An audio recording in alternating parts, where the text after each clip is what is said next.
Okay, so good afternoon, guys. I hope you all are enjoying the videos and trying to understand the concept of linear algebra, which is very important for the purpose of interview and for the net purpose, even after MSc when you will apply for the national eligibility test. So in the last video we discussed about the linearly dependent sets and linearly independent sets, and at that time we have studied some important properties regarding linearly dependent and independent. First of one of them was every superset of a linearly dependent set of vectors is linearly dependent. We studied in the last video. Similarly, in this video we study that every subset of linearly independent set of vectors is linearly independent. ठीक है. So now this video is the continuation of the previous one, and we study some new definition in this today's video. So now the today's lecture, I'm going to start the today's lecture. Here is one example related to the matrix. If x1, x2, xr is a linearly independent set of n cross 1 column vector. We all know how to see column matrices, and A is a non-zero singular matrix.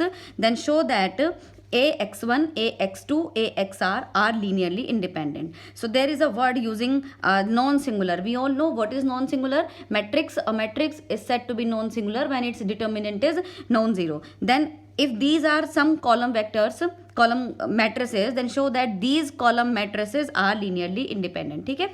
A n cross n matrix, x1 is n cross 1. Then ultimately when you multiply these two, then you get n cross 1 again a column matrix, or you can say column vector. So if I want to show that this is linearly independent, what should I do? What should I show? That if this kind of combination is 0, then I need to show that a1, a2, ar, all the scalars are simultaneously 0. Okay? So if I assume this kind of condition, this kind of equation where ai's are some scalars, then I can take a common out of this bracket, then this one is equal to 0. We know that I am writing here, this is column matrix, this is column matrix, this is column matrix. After addition, after add these column matrix of n cross 1 order, we will get again n cross 1 column matrix. So this is matrix, and this is a matrix. This is n cross 1 matrix, and this one is n cross n singular matrix. So now we know that since A is non-singular matrix, so I can apply inverse this side and inverse this side. So when you apply inverse this side, so A inverse will be identity, and this one will be 0. After multiplying by A inverse, this will be 0. Now this is equal to 0, but x1, x2, xr is a set of linearly independent column vectors. This imply all ai's must be simultaneously equals to 0 since xi's are linearly independent. Now done. So I must write here, hence proved. You have shown that all ai's are simultaneously 0. So done.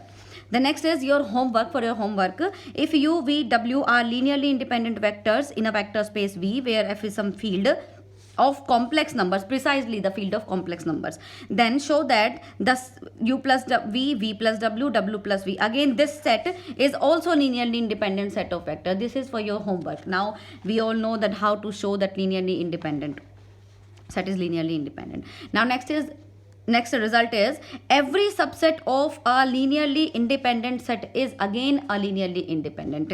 So we try to prove it. Suppose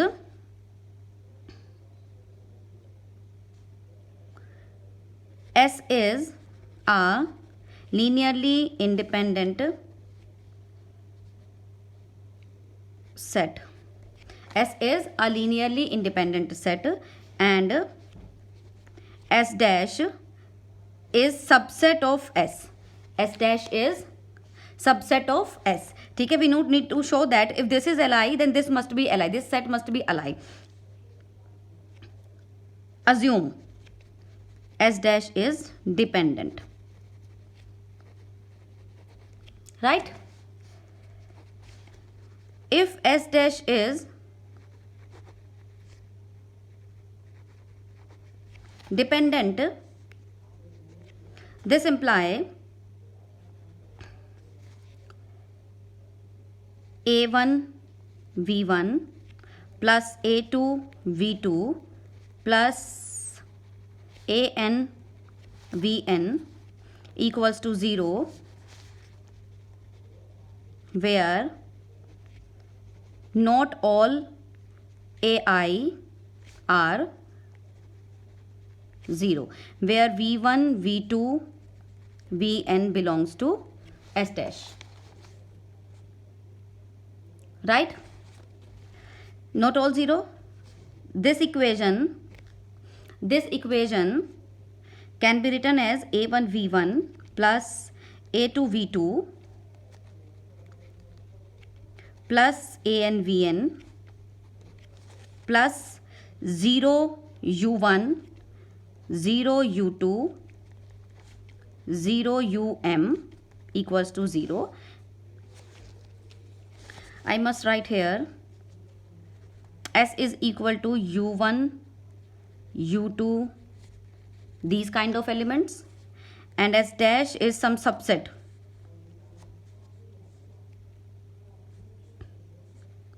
Subset है तो sorry, not only U1 U2, this also contain V1 V2 Vn is also there.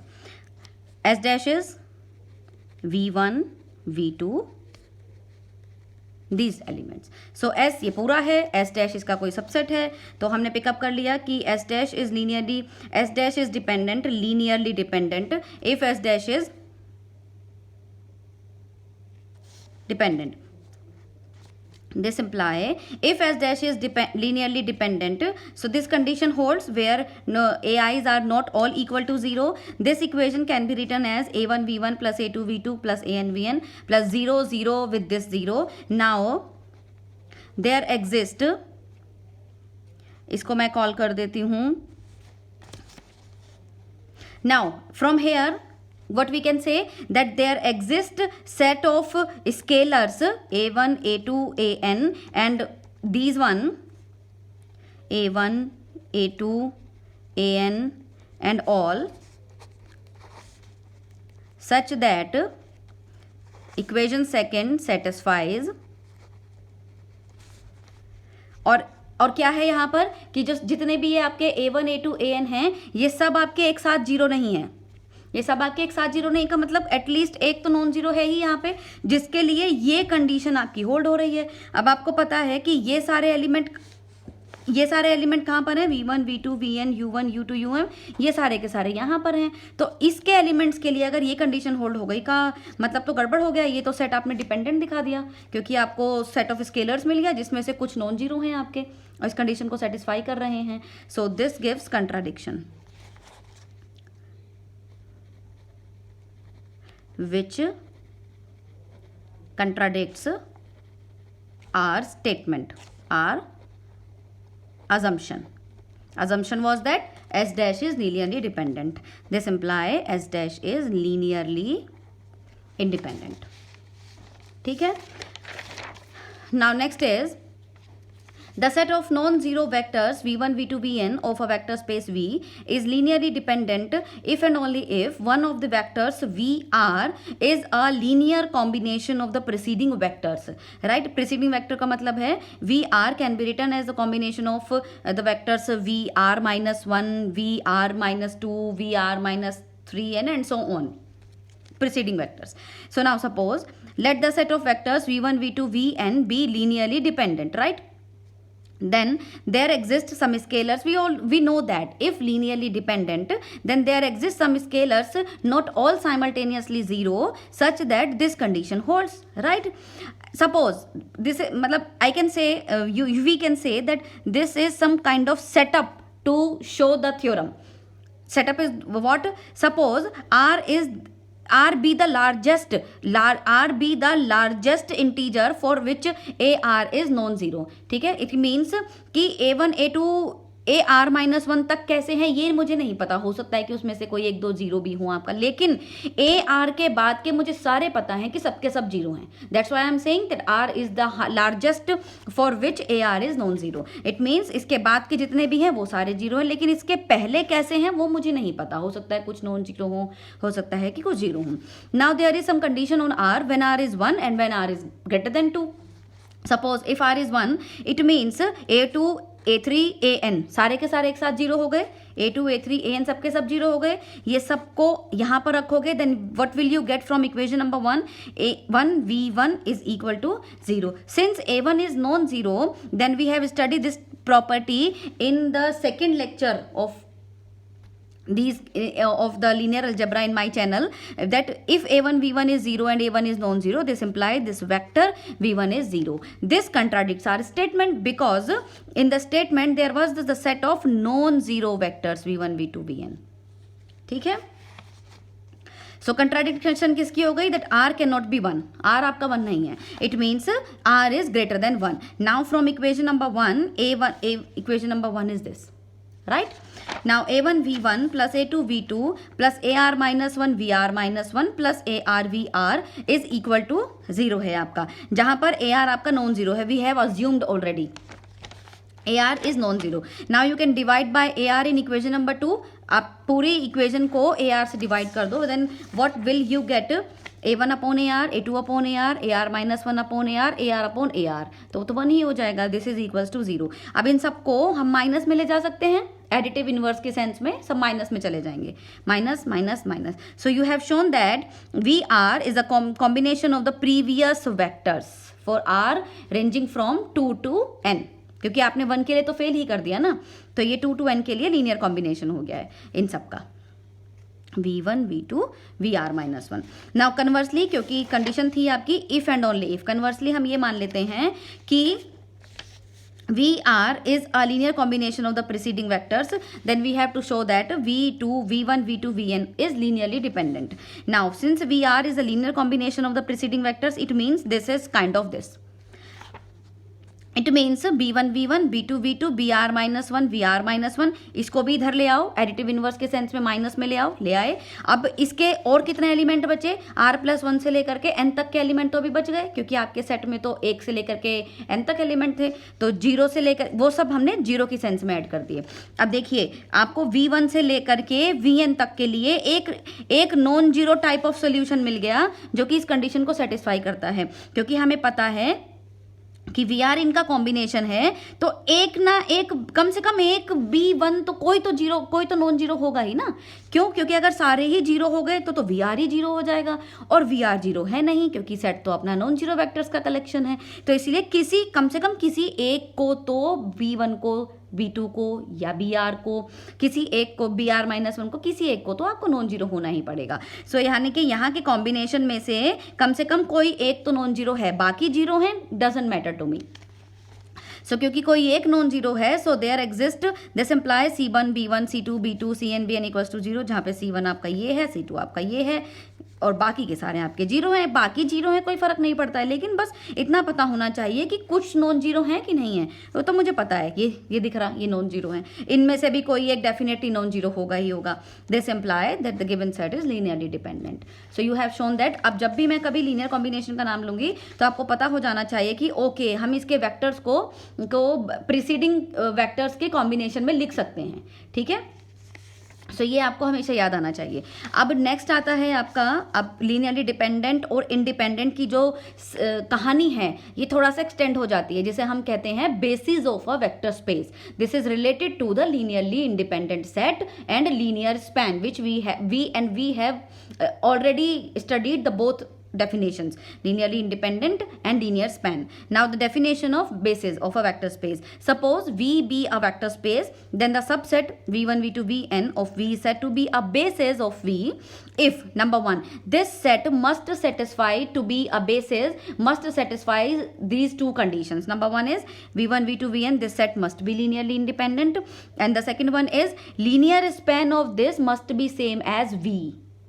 मतलब कि इसका linear span इसके अंदर contain नहीं होना चाहिए, एग्जैक्टली वी ही होना चाहिए। Then you say that this set is a basis of V, not the basis. The basis का मतलब तो हो गया कि यूनिक हो गई बेसिस, ठीक है। ऐसे तो हमारे पास बहुत सारे सेट एग्जिस्ट कर सकते हैं ना वेक्टर स्पेस में। अगर कोई भी सेट इस तरीके की दो कंडीशंस को होल्ड करता है, then this set is said to be a basis of a vector space V. For example, suppose R2 is our vector space. Now we are familiar with this notation R2. This is subset of this, ठीक है।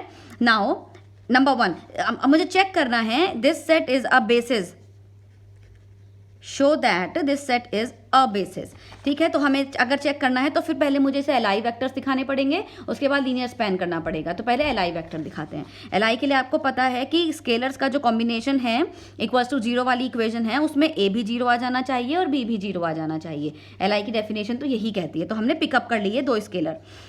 तो हमने जब pickup किए इस तरीके से लिखा, तो जब आप इस टपल को सोल्व करोगे तो ये क्या आएगा, मैं यहाँ लिख देती हूँ। This imply A,0 plus b, नहीं सॉरी 0,b इक्वल्स टू 0 0। तो ये हो गया आपका। अब इन दोनों को ऐड कर दीजिए तो ये क्या आएगा आपका, A,B इक्वल्स टू 0 0।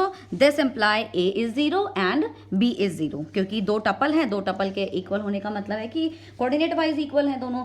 तो A और B क्योंकि साइमल्टेनियसली 0 निकल आया, hence the set is linearly independent. अब नेक्स्ट इज कि आपको दिखाना है इसका linear span completely R2 space है। तो हमने पिकअप कर लिया R2 स्पेस। लीनियर स्पैन का मतलब क्या है, linear span is the combination of all the elements, it is all type of, it is a collection of all type of linear combination of the vector space of the sum of the elements of this set, ठीक है।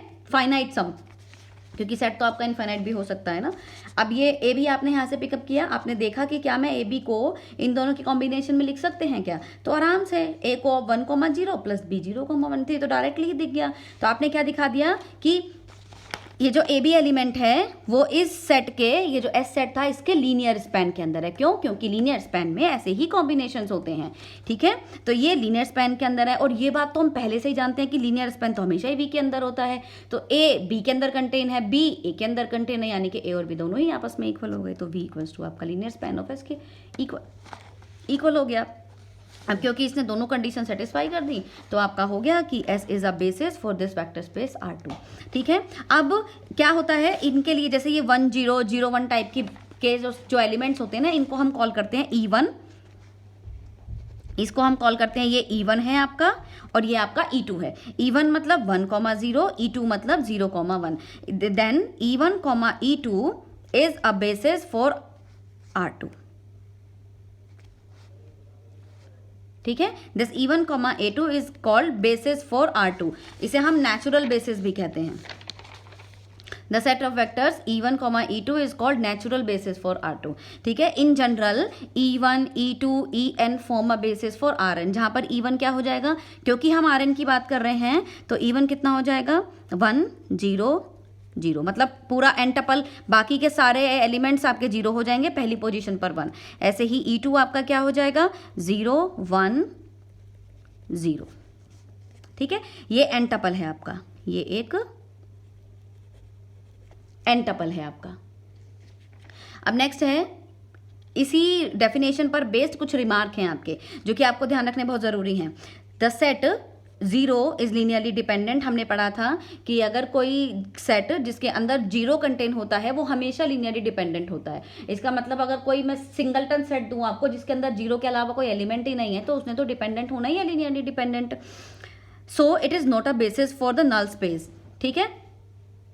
यानी कि हमें पता है ये नल space का मतलब है 0 vector space, right. Null space का मतलब है 0 वेक्टर स्पेस। 0 वेक्टर स्पेस की फिर कोई अगर ये पूछे हमसे कि भाई फिर 0 वेक्टर स्पेस की बेसिस क्या होगी, तो क्या हम 0 वेक्टर स्पेस की बेसिस को ये ही 0 कह सकते हैं? नहीं कह सकते हैं। क्यों? क्योंकि ये सेट लीनियरली डिपेंडेंट होता है। बेसिस होने के लिए उसे इंडिपेंडेंट होना पड़ेगा।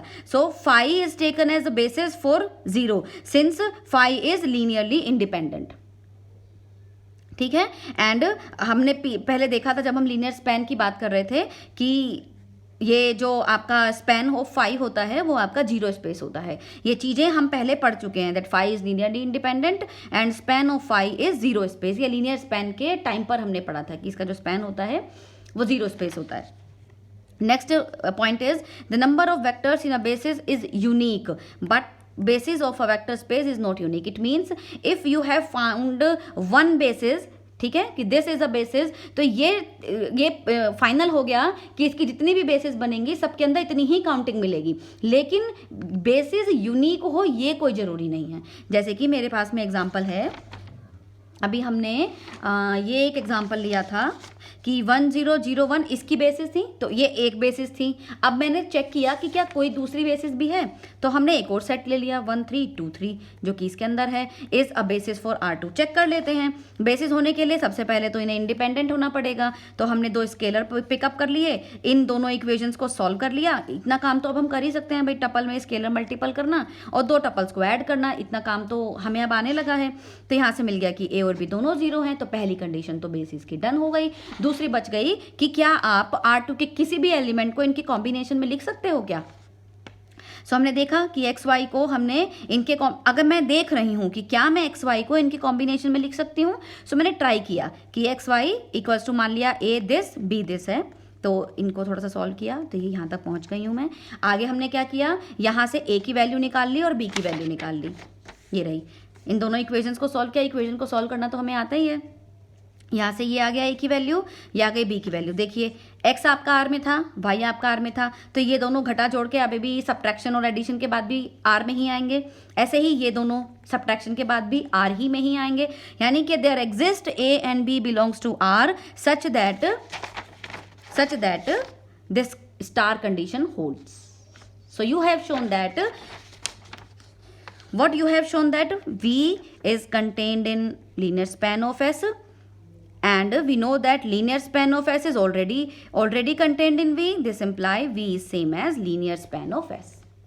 ठीक है, ये लाइन आपने दिखा दी, ये आपको पहले से पता है, तो इसका मतलब ये हो गया, इसलिए मैंने डायरेक्टली लिख दिया कि x y can be written as a linear combination of the vector space vectors of S. So V is equals to LS, hence S is a basis of R2. So this has shown that कि basis is not unique but the number of elements in a basis is unique.